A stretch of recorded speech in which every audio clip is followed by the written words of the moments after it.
What's up guys, it's Bucky. Welcome to your 12th Java tutorial, and in this tutorial I'm going to be teaching you guys about something called a switch statement. Now what a switch statement does is test one variable, and depending on the value of that variable, pretty much, it gives you multiple choices. So before we learn the switch statement, let me show you what we had to do with our knowledge so far. Let's make like a program that tells you what kids do at a certain age.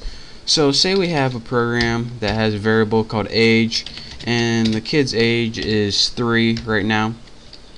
What we would have to do right now is make an if statement for each age and put if age is equal to 1, and then we would have to put something like system, then we would put out and stuff like that, and it would just get a pain in the butt. And then we would have, after 1, we would put if age is equal to 2 and then do your stuff down here. And as you can see, we don't want to type all that stuff for each number, so I wish there was an easier way just to test age for a bunch of different things. Well, actually, you don't have to write 10 different if statements if you want to test age 10 times. You can only write something called a switch statement once, and it will give you many different options. So instead of writing 10 different if statements to see what a kid does from ages 1 to 10, let me show you guys what to do. What you do is write the word switch, and what switch does is find the variable value in the parameters. So what variable do we want to test? We want to test age. So after this, you just go ahead and write curly braces and give yourself a nice little switch body.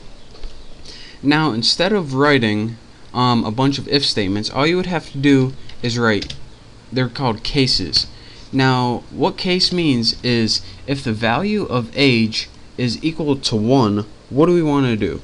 And after case 1, go ahead and put a regular colon. And I don't know if you guys can see this, but this is a regular colon after the 1 and not a semicolon. So in the case of 1, let's go ahead and system out print line.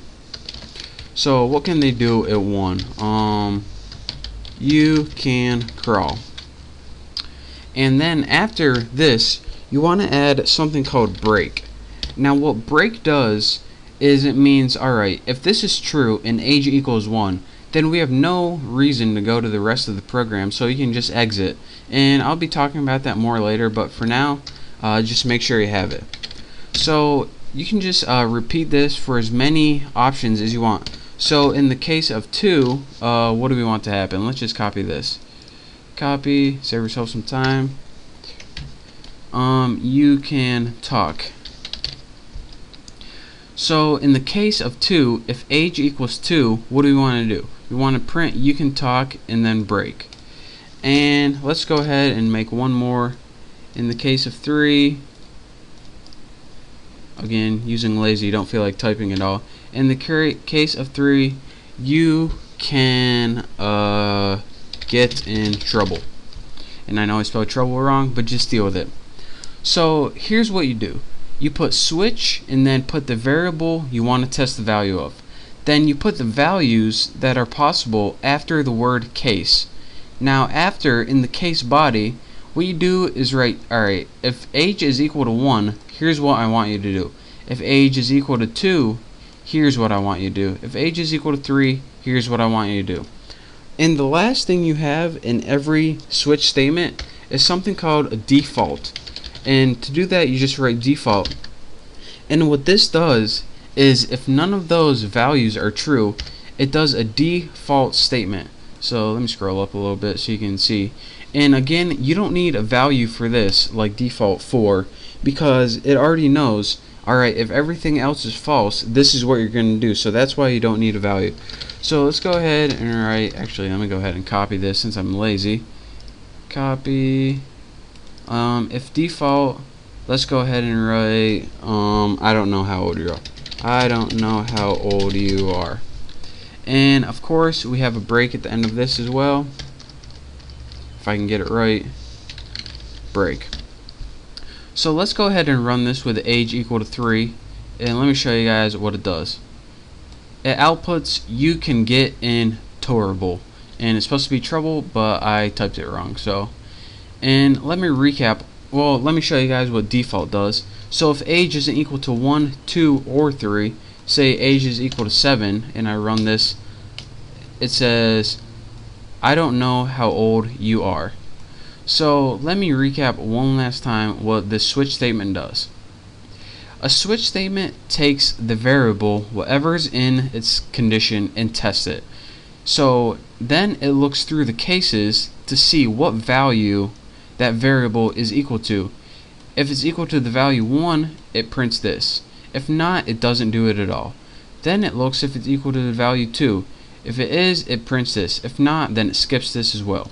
Then it looks if it's equal to the variable 3. If it is, it prints this. If not, again, it skips all of these.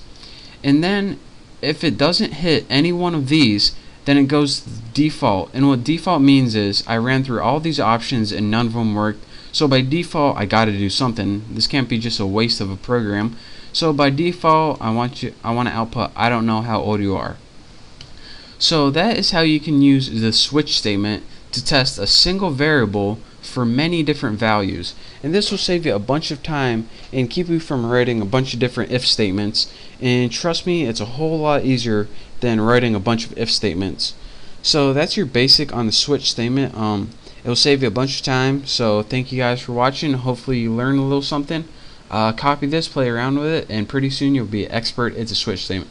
So again, thank you guys for watching. Don't forget to subscribe to my channel, and I'll see you next tutorial.